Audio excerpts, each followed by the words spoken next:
Hi, good day to all. Come and join us again. We're a family of three living in the UK. Today, another series of Babaon vlog number 5.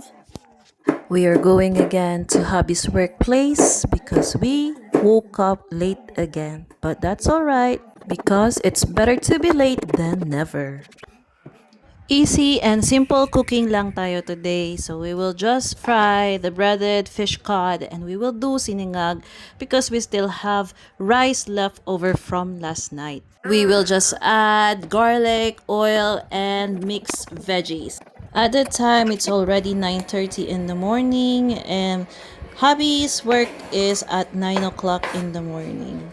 It is because he asked for additional work hours. Kaya doble kahit ngayon si hubby because I'm still on maternity leave. I need to deliver the food before 11 a.m. because ang isa pa niyang workplace ay about 30 minutes away. Same employer but he has to be deployed to another place. He can still buy his food from his workplace, which is the pub, and they, as an employee, they're given half the price. Still expensive, kaya we opted to go for baon rather than buy his food in there.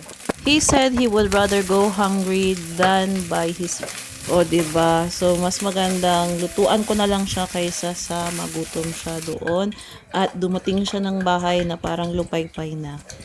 I don't have any other ideas kung ano pang pwedeng lutuin, but it's a good thing that there's still frozen fish cod.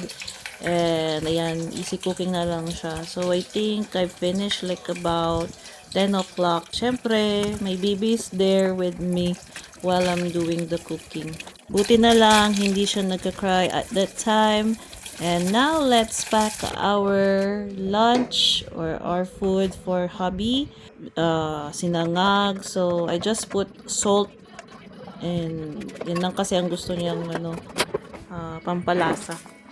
I add some additional snacks in there and hopefully yan, 2 kyat-kyats or 2 small oranges and some sweets, and we are ready to go. We are now heading to his workplace, so we are walking just for about 10 to 15 minutes. So diba, ang ganda ng mga bahay dyan, and they call this canal, and we are going home at that time. Hindi ko nakuhanan si hubby na kinuha niya yung baon. So, see you next time, next vlog. Bye!